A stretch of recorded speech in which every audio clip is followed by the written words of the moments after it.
Halo guys, balik lagi bareng gua admin Fadli. Selamat datang di channel YouTube History Center. Tema kita pada pembahasan kali ini adalah seorang jenderal dari Angkatan Darat Jerman, jenderal Jerman pada era Perang Dunia Kedua. Yang berbeda dengan jenderal-jenderal lainnya, peraih medali tertinggi Pour le Mérite dan serta medali tertinggi Jerman era Perang Dunia Kedua, yaitu Knight's Cross with Oak Leaves, Swords and Diamonds. Ia juga terkenal karena julukannya ketika menjadi pemimpin Korps Afrika Jerman ketika kampanye Afrika Utara. Ia terkenal dengan julukan Rubah Padang Pasir atau The Desert Fox, serta ia juga terkenal karena divisi Panzer ke-10 saat serangan ke Prancis pada 1940. Dan ia juga dikenal karena menolak untuk mengeksekusi tawanan perang. Yap, itulah Marsekal Lapangan Erwin Rommel, pemimpin pasukan Afrika Korps dan merupakan jenderal yang jenius. Sebelum ke topik, gue mau ingetin dulu ke kalian, jangan lupa untuk like, komen, dan subscribe. Ayo dukung channel kami agar dapat memberikan pendidikan dan manfaat buat sahabat sekalian. Erwin Johannes Eugen Rommel lahir pada 15 November 1891, meninggal pada 14 Oktober 1944. Adalah seorang komandan pasukan Jerman pada era Perang Dunia Kedua, Perdana Menteri Britania Raya Sir Winston Churchill, yang waktu itu adalah musuh bebuyutan Jerman, pernah terang-terangan memberikan salut kepada jenderal jenius ini di parlemen. Pada akhir hayatnya, ketika ditanya mengapa dia memuji musuh, Churchill mengatakan, "Saya tidak menyesal memuji Rommel." Masa muda Erwin Rommel dilahirkan di Heidenheim, sekitar 50 km dari kota di negara bagian Württemberg, Jerman bagian selatan. Anak kedua seorang kepala sekolah menengah di Ireland ini pada usia 14 tahun bersama teman-teman membuat sebuah pesawat layang or glider yang berhasil terbang meski tidak jauh. Rommel muda ingin belajar teknik, namun ayahnya tidak menyetujuinya dan menyuruhnya bergabung dengan Resimen Infanteri ke-24 Württemberg sebagai kadet pada 1910 dan segera dikirim ke sekolah kadet militer di Danzig. Pada 1911, kadet Rommel berkenalan dengan Lucie Maria Molin yang kemudian dinikahinya pada 1916. Pada November 1911, Rommel menyelesaikan pendidikannya dan mendapat pangkat letnan di Wehrmacht atau Angkatan Darat Jerman pada Januari 1912. Perang Dunia Pertama. Saat pecah Perang Dunia Pertama tahun 1914, Rommel tergabung dengan pasukan elit Alpen Corps dengan pangkat letnan dan bertugas di front barat Prancis dan Rumania. Terluka sebanyak 3 kali, Rommel mendapat anugerah bintang jasa Iron Cross kelas 1 dan kelas 2 pada Januari 1915.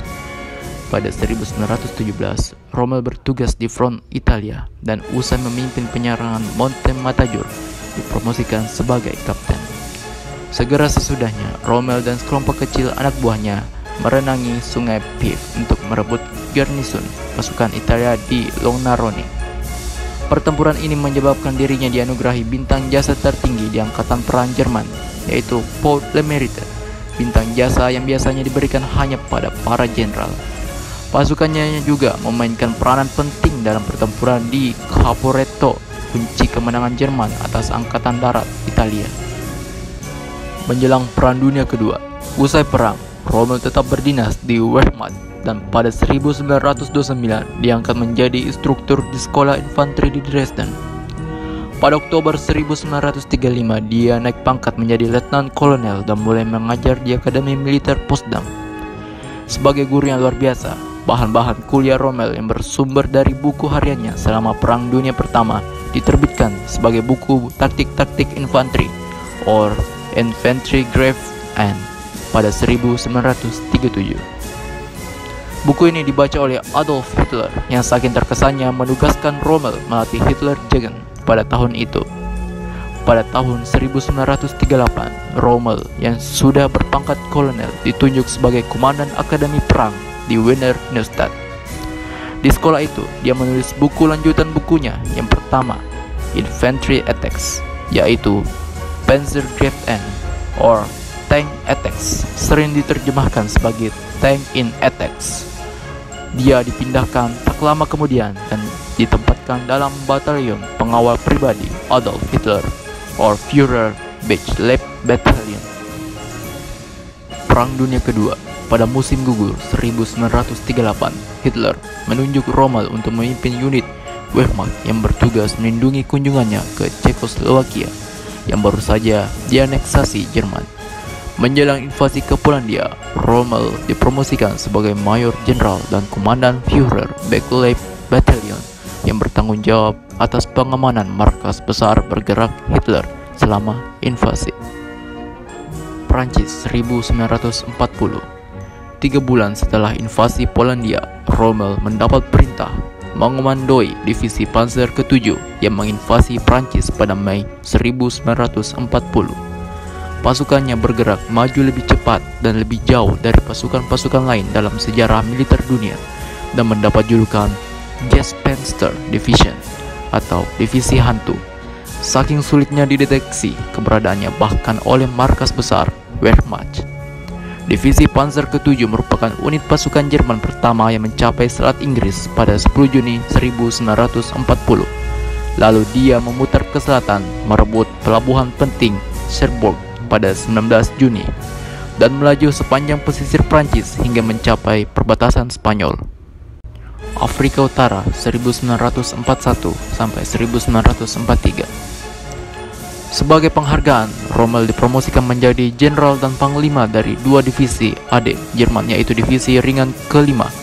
Kemudian direorganisir dan redesign sebagai divisi Panzer ke-21 dan divisi Panzer ke-15 yang dikirim ke Libya pada awal 1941 untuk menolong pasukan Italia yang menderita kekalahan besar di front Afrika Utara.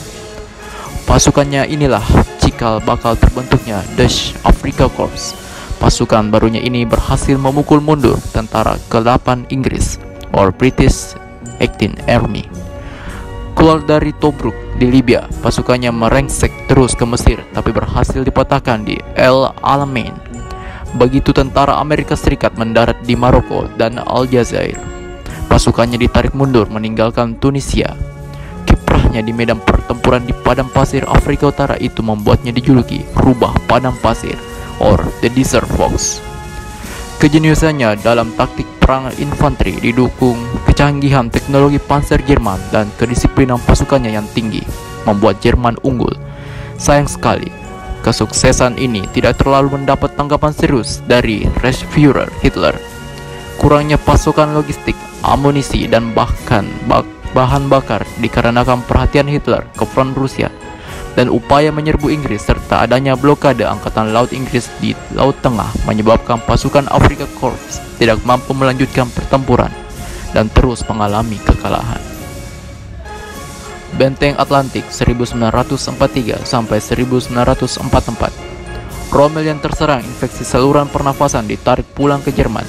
Ada dugaan kekalahannya di El Alamein dan penarikan mundur pasukannya dari Tobruk membuat Hitler berang. Kembali ke Jerman, Rommel sempat menganggur, akan tetapi saat serangan sekutu makin gencar, Rommel ditunjuk sebagai panglima grup B, Wehrmacht, yang bertugas mempertahankan pantai Prancis dari kemungkinan invasi sekutu. Di bawah komandonya termasuk barisan pertahanan benteng Atlantik or Atlantic Wall yang akhirnya tidak mampu menahan invasi sekutu pada 6 Juni 1944. Plot anti-Hitler. Pada 17 Juni 1944, dalam perjalanan pulang dari front, mobil Rommel diberondong pesawat Spitfire Angkatan Udara Kanada. Rommel terluka parah dan harus menjalani perawatan di rumah sakit. Pada saat yang sama, terbongkarlah konspirasi politik yang ingin menghabisi Hitler. 20 Juli, keterlibatan beberapa orang dekatnya menyebabkan Rommel dicurigai terlibat dalam upaya kudeta tersebut. Mengingat popularitas Rommel di mata rakyat Jerman, Hitler memberinya pilihan, bunuh diri dengan menenggak cyanida atau mengaku di depan pengadilan rakyat. Rommel memilih mengakhiri hidupnya dengan cyanida pada 14 Oktober 1944 dan dimakamkan secara kebesaran militer. Setelah usai perang, istrinya menyatakan bahwa Rommel menentang plot tersebut karena ingin menghindari anggapan generasi penerus Jerman bahwa Jerman kalah di Perang Dunia Kedua karena Hitler ditikam dari belakang. sebagaimana halnya yang terjadi pada pasca Perang Dunia ke-1, manakala sebagian besar anggota Wehrmacht tidak mau menyerah begitu saja kepada sekutu. Rommel mengusulkan kepada kelompok Plot 20 Juli untuk menangkap Hitler dan menyeretnya ke pengadilan rakyat. Sayangnya, plot tersebut terbongkar lebih dahulu sebelum dilaksanakan.